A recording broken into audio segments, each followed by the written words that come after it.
Hello. Hey, Heather. How are you this afternoon? Good. Nice, bright, shiny day. Yes. Welcome, everybody, to the Heart to Heart podcast. I'm actually calling this the Erie Wellness Connect, Jen. So, my big thing here is what I want to do is reconnect with all of you lovely people that we've been working with throughout the years that have been an influence to me in my business. I feel like the pandemic kind of scattered a lot of us. Yes. Yeah. So my goal here is to just kind of, even just for myself, some selfish reasons, what is everybody doing out there now? Like, where are we at? What if people, I just don't know anymore. So I wanted to catch up with you and I wanted to share with my guests and my clients what you've done before, where you're at now and where you're going, and just chit chat and catch up. Sounds great. So, so Jen, so I know you through Bolts of Love, and we connected, I would probably say 8-ish years ago, maybe. It's probably about right because we started Bolts of Love in January 9 years ago in 2014. Yeah. Okay. So then probably about 2015, 2016. Yep. And I met you when you were doing some classes up at the co-op. Okay. That would have And been right away. okay. All right. Yep. So yeah, because they still had, I don't know what space that is, but and I was curious about you because you were doing some healing classes, some psychic mediumship ability classes, kind of diving a little bit deeper down that line. And so I joined, I actually showed up to your class late. I remember. And you were very welcoming anyways. You were like, come on in, we'll catch you up and we'll get going. So tell me a little bit about Bolts of Love itself and how that got started. Well, it got started because of a conversation. And out of frustration, because the frustration was people in community sometimes get cliquish and just like normal human crappy stuff, right? It's just right, but I had this like utopian idea that shouldn't happen. If everybody's in the same boat, then why are we trying to push each other out of the boat? And my frustration became a topic of a conversation with Karen McGrath and Aaron Stoltz one day. Yeah. And in that conversation, we started making kind of like light of it. So it's like, well, if we could just throw bolts of love like Zeus at everybody, then maybe everybody would listen and pay attention because they didn't have any choice. So it was that crazy little conversation out of, just frustrations that led to, well, we could really do that. We could offer a space for people to just be them or share where they were at or, try to share what we knew.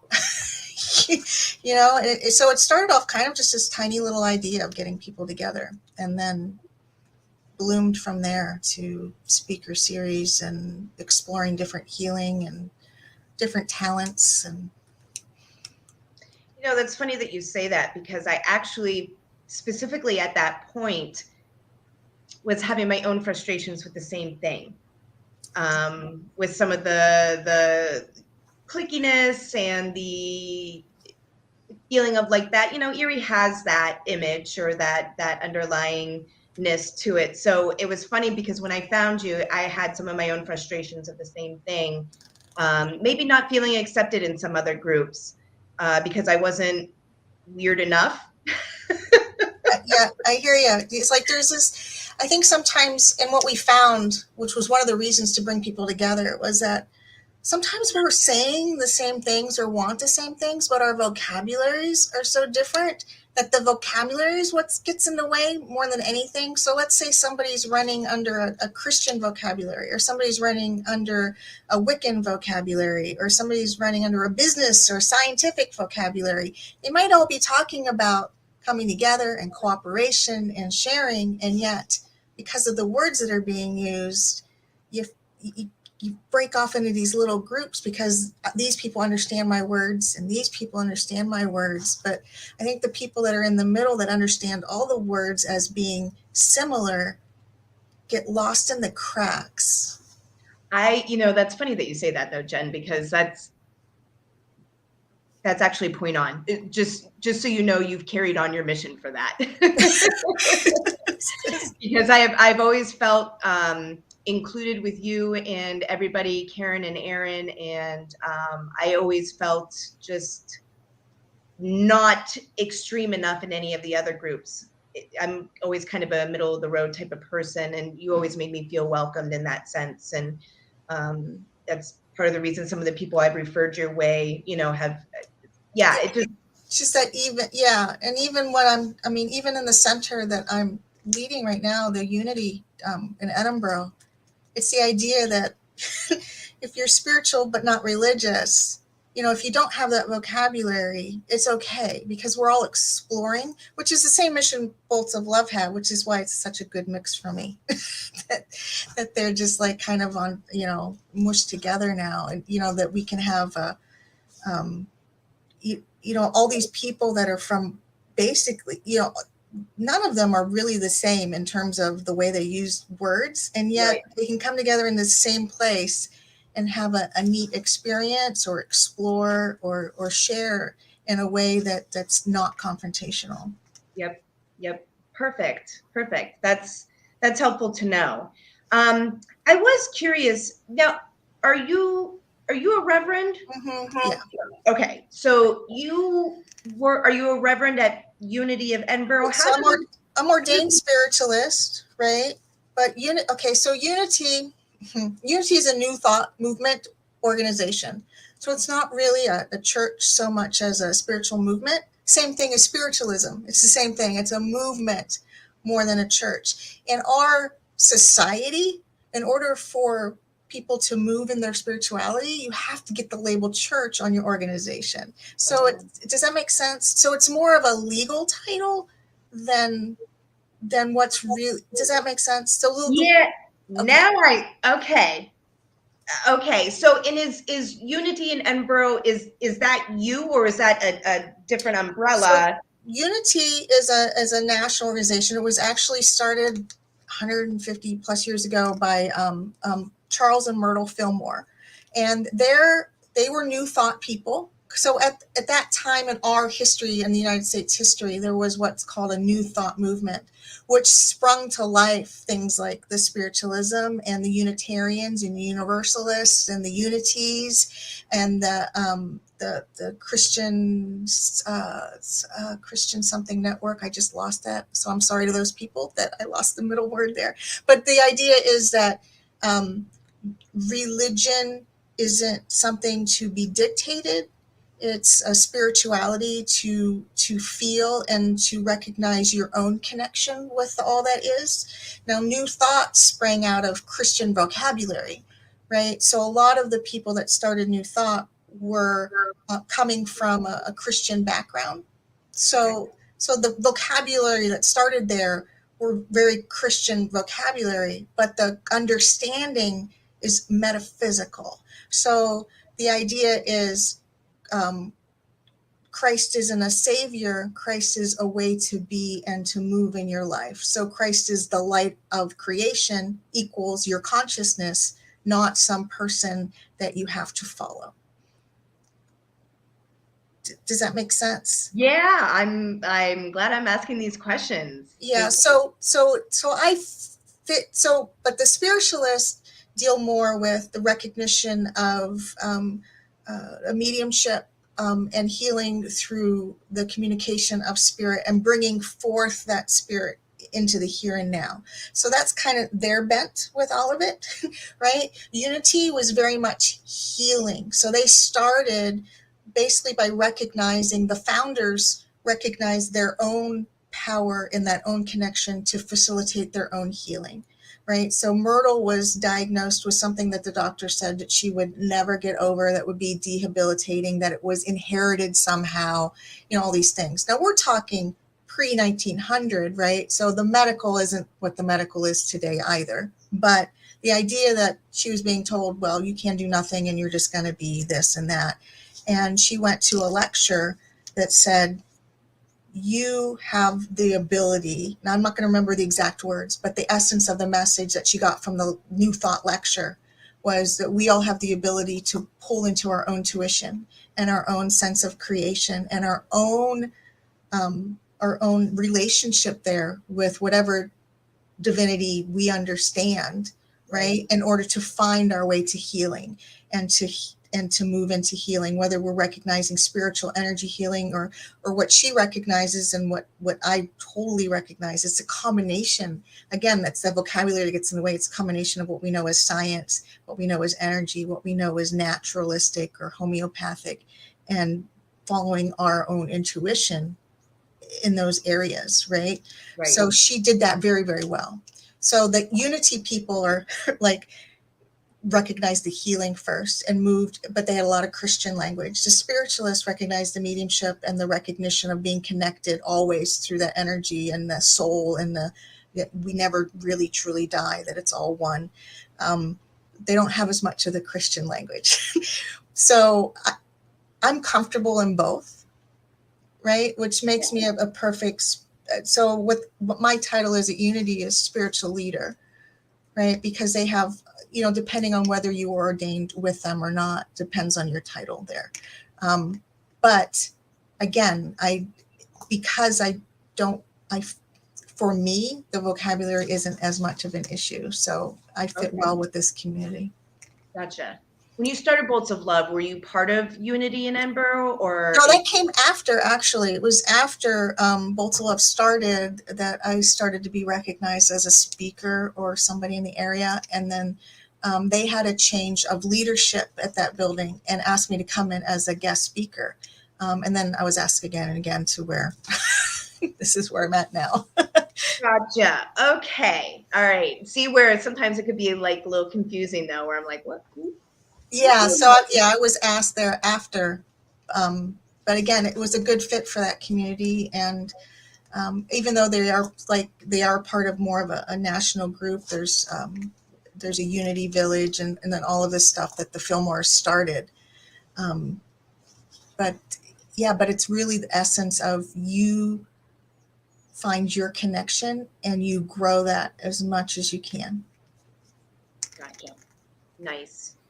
So Bolts of Love itself, tell me what type of things that you're doing right now. You have the speaker series and what you do. I know you've done classes in the past. I don't know if you're still doing them. Right. So we've moved to what we call Bolts of Love Wednesdays at Unity. So on Wednesday evenings, there's some type of program. We call it a healing program. Well, anything that we learn is healing, right? It's a nice title. But we've been doing singing bowls, drum circles. We do some mediumship evenings. So and those are smaller, which are great because people come and they might not know anything about mediumship or be curious, and they get an experience of what that looks like from platform and get to ask questions. Last night we had Julian. She did aromatherapy workshop. Everybody got to smell the oils, and she gave some tips about how to mix them, and things like that. So it's just horse talking and recognizing animals and reflection there. That's Stephanie Stawilli comes in. She's coming in again to talk about that. So it's just the Wednesday evening programs kind of change, but it's all, and the idea is it's just not my voice on Wednesdays, right? That we get other voices in to share. Uh-oh, my screen went black.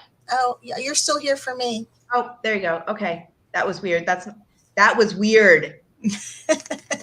That happened to me yesterday when I was on a meeting with somebody. The whole thing just went totally blank. My computer has never done that before. That's you. That's okay. That was all you, lady. Wow.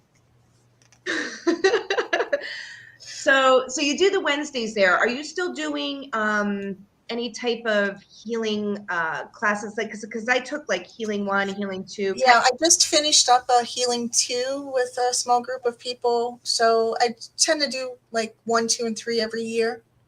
And then we're having a integral mediumship weekend in July. Because for me, mediumship is not just the talking to the dead people, it's the recognition of our own communication. So we're exploring different ways so again, it's based on your talent. So hopefully by the end of the weekend, somebody will find their niche if they don't know it, or explore something new in terms of how they connect to everything. For our viewers out there, what is, just to go back to basic here, what would you say is the definition or difference between mediumship and psychic abilities? Okay, so there's a blending there of, again, I'm a middle person, so Yep. There's a continuum for that. So both recognize non-physical energies, right? So a lot of times we put the quote psychic into the everyday things. Like if one of my children were to walk up behind me, I probably know which one it is, even if they didn't say anything. You know, you have that knowing because you've been around them, that energy.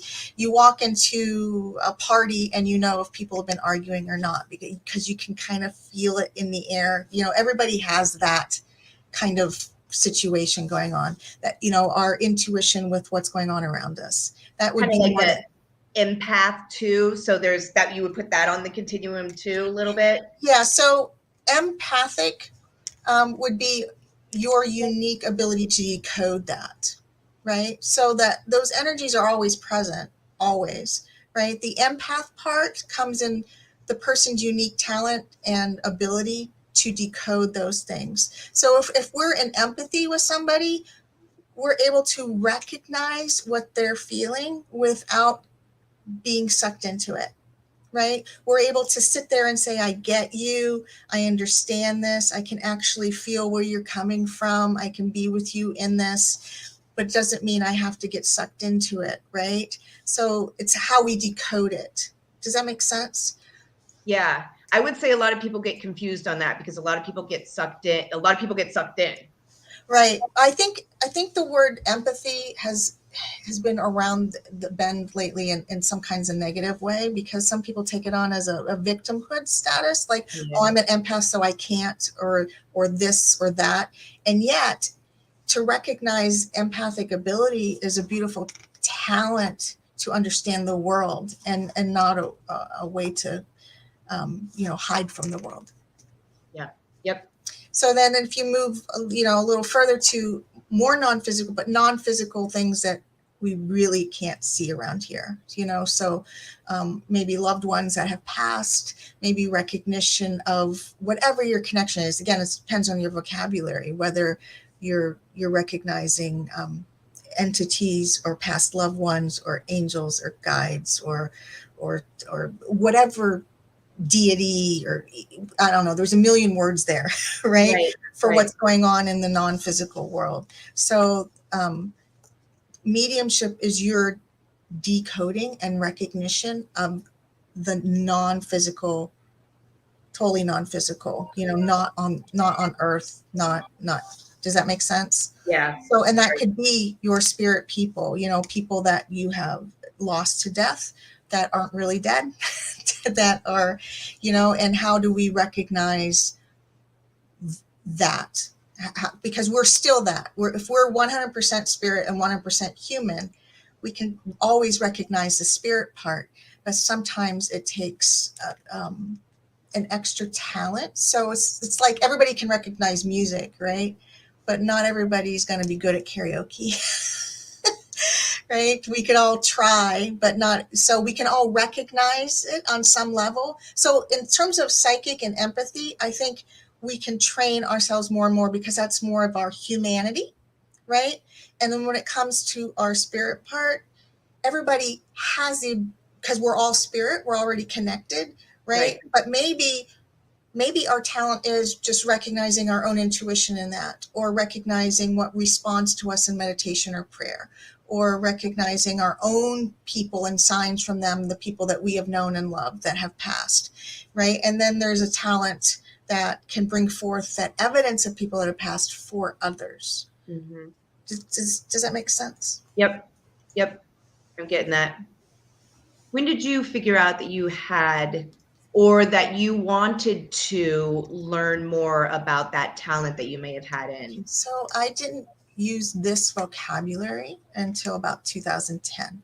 Before that, there was a recognition that I knew things, could understand things, even a recognition of, because I started studying energy and Qigong around 2004, right? So my vocabulary shifted then. Before that, it was very Christian based. I grew up Catholic, but there was always a recognition of some kind of knowing, right? In fact, the people around me, even when I was in that vocabulary, in the prayer groups and that, people around me would recognize, oh, well, in ways that maybe I didn't even recognize for myself. Right. That you know, because I would, my healing at that time was writing out poems or prayers for people, Okay. and giving them as gifts. There was just a way to, you know, that energy came through in words in that way for me. Again, I didn't have a healer language or a mediumship language, Right. but it was, this person needs this, Right. you know, or Yep. I would know something that was happening, you know, in our psychic world, you know, in that intuition that maybe I had no business knowing or understanding. You know, my roommate in college always told me I was just levitating in the room while she wasn't around figuring out what she was doing. And I would frustrate her to no end because I always knew what was going on, you know. But it would take people like her to tell me that that was not how they experienced the world, right? And then Right. and then when I got, you know, 2004-ish, when I started understanding or moving into like the Qigong and energy world, then that vocabulary, and then I did Reiki. It was always healing first. It was energy work and healing first for me. And then when my husband was diagnosed, that's when I was like, well, I need to know more about the mediumship. So that was about 2010-ish. And then that's when I started being around more people that labeled themselves as spiritualist, that had that vocabulary of mediumship. What would you say to somebody that maybe has that knowing a little bit about themselves right now, but doesn't know where to move with it? What would you recommend kind of their first steps to be, right? Mm-hmm. So the very first steps would be awareness in some fashion. So, and everybody's different in that. Some people gravitate towards yoga or qigong or nature walking or hiking or breathing exercises or, you know, whatever, or meditation, different styles of meditation. So the idea is awareness of self, because when we are aware of self and our own bodies, then we know what's ourself and what's not ourself.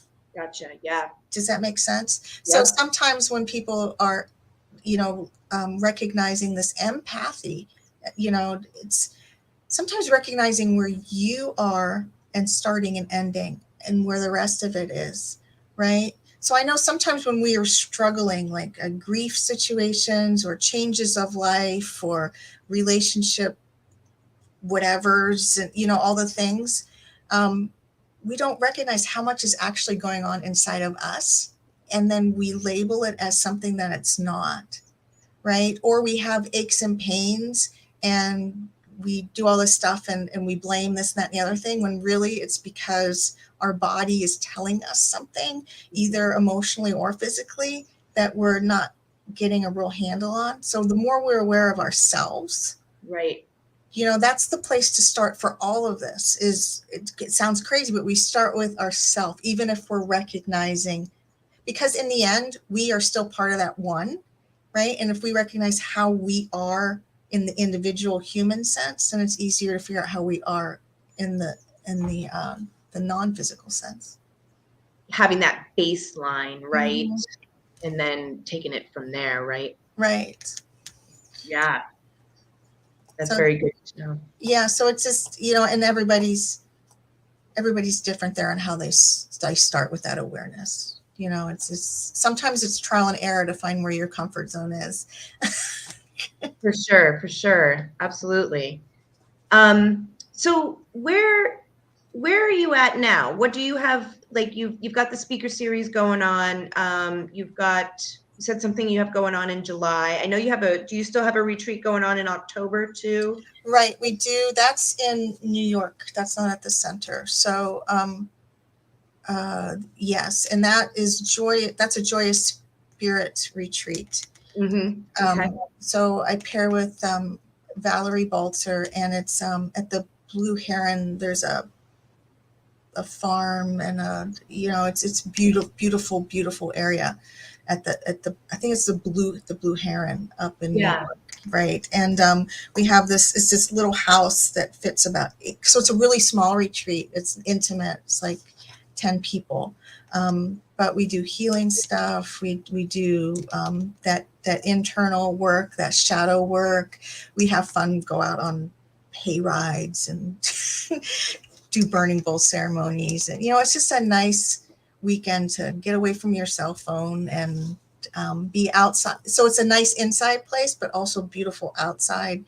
So it's just, we did the first time we did it was last year. And I think it went really, really well. It was nice. Again, it's nice to have, sometimes you get in these groups but by the end of the weekend, everybody was really like, just in, cause it's, a nice, small setting, you can get that individual attention as well.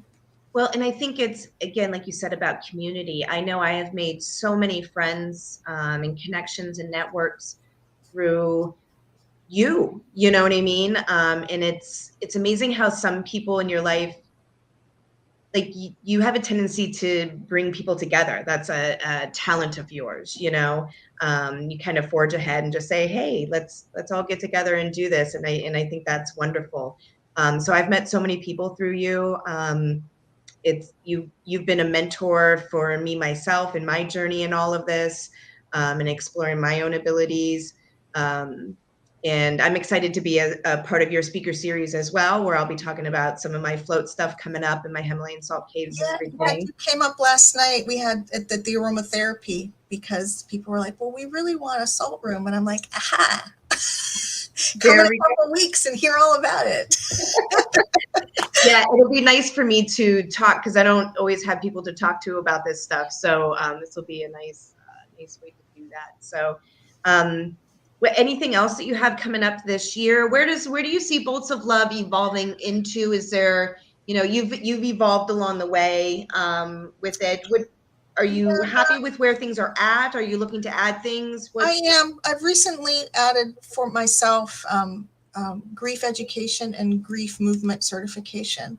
So I feel like that's the next step in healing for the group to add on this idea of grief and anxiety, especially, you said at the beginning, the last 3 years, it's just been crazy for people, right? And it's not just, it is grief of a loved one passing. And I think that's the missing piece sometimes for me when we're talking about mediumship and healing, right? Is that we can't get away from the grief part of it. We want sometimes to say the healing and the mediumship will just take care of that. And yet it's just a piece to understand it. Mm-hmm. So I did a lot of extra training over the COVID and got myself certified in those areas so that we can bring more of that in and more of that healing in and make a safe place for people that want to be a little more vulnerable with their anxiety and their grief, whether it's grief of a loved one passing or grief of life changes or grief of pets passing. I know I spoke with several people that feel almost embarrassed or ashamed or don't feel like they can talk about the grief of their pets, right? When, how we process that sometimes is no different because it's still a loss in our life. So to have a space, so I see the healing part of it expanding in that way. My computer went black again. I don't know what's going on there. Two things that you brought up there about the grief and anxiety. And I feel like we focus so much on the after someone dies, sometimes with the healing of it afterwards. I just recently went through a class with a lady, Martha Jo Atkins, and it was called Death School. And it was all about the preparation while someone's dying. The anticipatory grief. Right. and the things that you can do, not only actually being a caregiver during that process, but what to expect during that process. And we talked a lot about the metaphysical things that can happen, you know, when someone's dying and they start talking about, where's my suitcase? Where is my suitcase? Can it give me my purse? Give me my purse. You know, those are ways of them preparing to go, you know, and the reaching that starts to actually happen, and, you know, the conductor that comes and the guides that come. And it was really, it's cool that I'm talking about this, because I hadn't talked to anybody about this. So I appreciate you listening for a moment. But it's very interesting to see that process in that as well, and how that veil thins during that whole process too. So I guess I'm not really going anywhere with this. I'm just talking about it. But, you know, we focus a lot on the after grief, but there's a lot preparation that can go on before that as well, right? And even for healthy people trying to get their paperwork in order can be, you know, because it's this culture that we're in doesn't really tackle you're gonna die. You know, that is a natural part of our human experience, right? And I don't know why that is exactly. I'm sure we could have a whole other talk about why that might be. Right. But I do know that, you know, even after somebody dies, it's like people around the family or whatever that are really grieving sometimes don't even bring it up or tiptoe, because we're not comfortable with it for whatever, you know, it's not part of our culture. It's like almost sanitized to the point of, well, I don't even have to think about it. It doesn't really happen. Right. You know, there's a small movement that I was reading about too, called death cafes, where they have meetings, you know, just like at a place and stuff, and people get together and they talk about death. Yeah. You know, and it's just I think putting it out there more and more. You know, we talk about the healing process of traumas in our lives, right? But there's preparation for things to happen in the future that I think trauma is how we handle it inside, right? Trauma is not something that happens to us. Trauma is what happens inside of us because of a something. And if we understand a something more, like death and grieving and dying and frailty, then it might not hit so much and turn into a trauma, because we've talked about it. Or, you know, it doesn't mean you still don't grieve and you're still not sad, but we might miss the trauma part of it because we understand it better. Right. Yes, that's exactly what. Yes, exactly. So there's healing in preparation as well, right? Exactly. And that's all the awareness stuff that you asked where to start with. We always start with us. And then the more we start with us, the more we sensitize ourselves to even what we know, and we let ourselves recognize that there is more and take on more. And the more we do that and more we do that, then the extra more it's just there already. We just fold into it. Yeah. Oh, I love that we went down that road. Yep. That's awesome. What else? You got anything else? I'm not sure. I wasn't sure where any of this talk was going to go today. Neither was I. Sometimes I'm really just kind of flying by the seat of my pants. Yeah. So, well, I know we talked about the Wednesday programs, but there's Sunday programs every Sunday at Unity as well. Okay. And those ones I like, because if we have come from a traditional setting, there's a nice mix of like traditional gatherings in a spiritual setting as well as new stuff.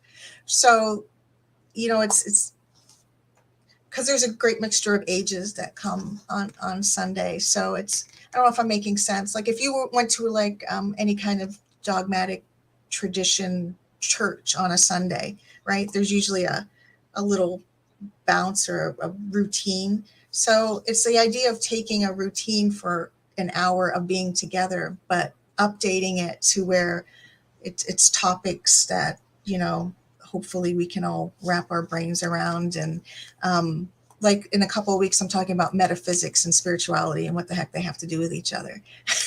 You know, and then there's time in there where we actually break and we say, okay, now who wants to say something else about it? And people that want to take turns just saying whatever they want about the topic. So it's just not me saying this is what you have to take on, but here's a whole bunch of ideas. And then do you guys have anything you want to say about it? Which is, that's what I mean by the new part, the updated part.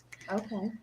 What time is that on Sundays? Goes at 11. Anybody that wants to sit in quiet meditation or whatever, the doors open at 10 for that. And there's always, coffee and sugar treats and all that kind of stuff. And then then we start the gathering at 11.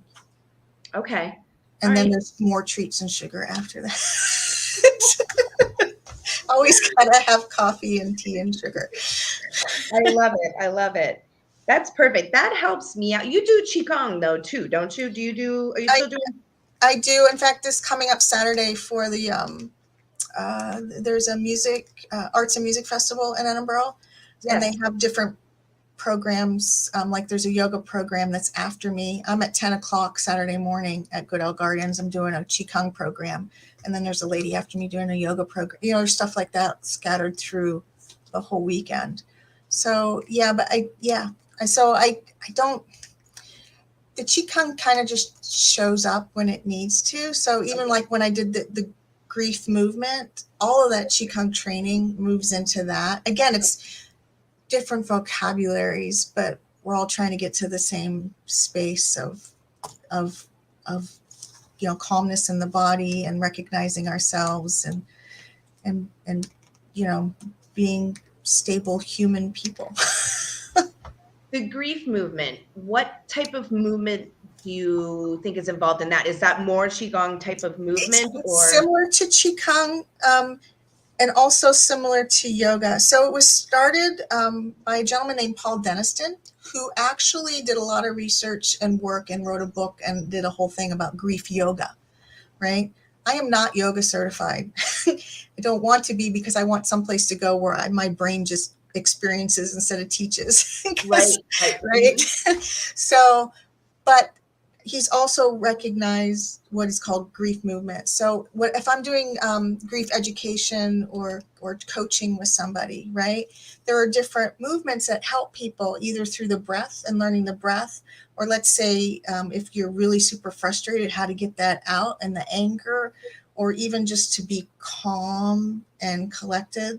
A lot of the grief movement stuff is done from a sitting position, where the traditional Qigong is done from a standing position, although they're kind of interchangeable, but it depends. So there's like awareness type things, like how am I even feeling in my body? Am I really angry that I'm in grief? Or am I really sad that I'm in grief? Am I, what is it? So there's different movements help bring that out. A lot of our stuff we feel through the heart. So there's movements just to open up the heart and the lungs, so that, because we get tight in places that we don't recognize, we get tight in anxiety and grief, right? There's different sounds, so we can let the emotions move, because sometimes we, instead of paying attention to our emotions, we want to ignore them, and then they just kind of get there and right. Yep. So part of the movement is sounds and different movements to keep our bodies moving those emotions so that they can run through us, because if they run through us, then it's easier to keep balanced than blocking them up. So there's all different sets, but you can do them just one at a time. Like if I'm talking to somebody, I'm like, oh, we'll try this, or there's like 20-minute routines. So I went to Pittsburgh recently and did a talk about grief, and I did a 20-minute movement thing with them. And nice. The biggest comment I got back was, had no idea that those some simple things, because they could feel it in their own selves. It's like something as simple as raising your shoulders and sighing. Our bodies do things automatically to balance ourselves. Yep. And then for whatever reason, society says, well, you must be bored if you're sighing. And yet sighing is a way to bring ourselves into recognition and balance, right? So to put things like that into the movement, the really simple things that, you don't have to be, whatever to do, can help you, bring yourself back into a place where you can even process the emotions and know what you're feeling. Speaking of emotions, I recently have been taking some classes and we talk about the emotion wheel itself. Mm-hmm. So when you start feeling something, go try to, if you can name it, you can tame it. So if you can figure out what it is exactly that you're feeling, you just have a little bit more control over it, right? And they also talk about the physical aspect of emotions itself actually only lasts 90 seconds. 90 seconds. It is our own mental loops that Mm-hmm. carry it on, right? Yeah, exactly. So if we can, I tell people it's like half a song on the radio. Yeah. If you can just sing a song in your head and allow it to flow through you, then you can make a good decision about what to do about what you just felt. Yep. Yeah, that when I was learning that, I was like, oh, it is me. It's all me. Yeah, if you want to stay mad all day, then you're doing it. Yep, and I have done it. I think we all have. We all have. But it's learning how to process it, and you're going to be a little bit better on the other side of learning how to control it, but like it's learning not to ignore it and just try to keep on with your day, right? You have to deal with this. Find a way to deal with this, Right. And if you need to separate yourself for 90 seconds and if you practice these things when you're not in that area, then they'll tend to kick in when you are in that area to help you through it.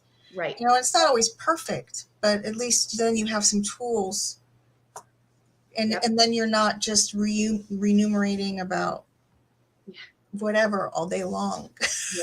Yeah, which I love to do. Well, and if we're going to do that, maybe we should pick the one that made us really happy for 90 seconds and, right. and keep remembering that one.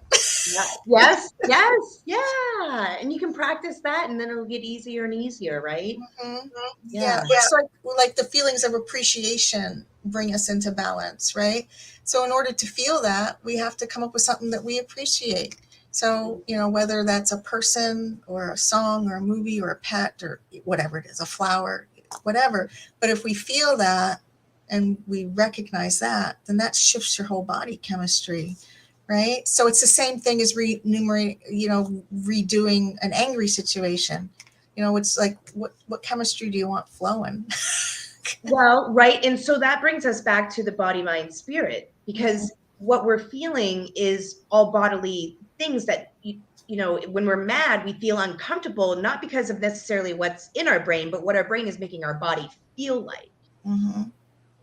So and again, that goes back to that awareness. Right. Right? Mm-hmm. Mm-hmm. Yeah. It's a lot of good stuff. Yeah. I'm going to take that with me for the rest of the day because I've been ruminating over things this week. I'm myself out of it. There you go. I love it. I'm just looking at my notes here. And real quick too, you had brought up the pet thing. Mm-hmm. I remember years ago when my dog had passed away, and I remember coming to a community group thing with you, and you were doing some readings, and the first thing you said was, what are those flowers? The fall flowers that everybody plants. The mums? Yes. You just looked right at me and you go, a mum. And I just burst into tears because I had just planted a mum for my dog that day to remember him. And it's just so crazy how sometimes it just made me feel like I was right where I needed to be, even with the grief, and sometimes that validation is just needed to know that you're not alone. You're not alone, and nobody's ever alone. Yeah. And I think, and that's a big thing. This is Remember You're Not Alone month too, isn't it? Isn't it Suicide Awareness Month? Yeah. Yep. Yeah. So, the more, I think and again, I mean, that's a whole other discussion, but right. The more we work on being aware of ourselves before those things happen that get ourselves out of control. And doesn't mean you still don't need extra support and all the things, right. But maybe it allows us to know when we need to start asking for the extra support. Yep. Well, I think that wraps us up into the end here. Yeah. Great. Thank you so much, Heather, for inviting me on today. Thank you so much, Jen. This was wonderful. This helped me, whether it helped anybody else, to clarify some things about you. And thank you for all that you've taught me and have brought to me and to all of your other students as well. I appreciate it. Thank you, Heather.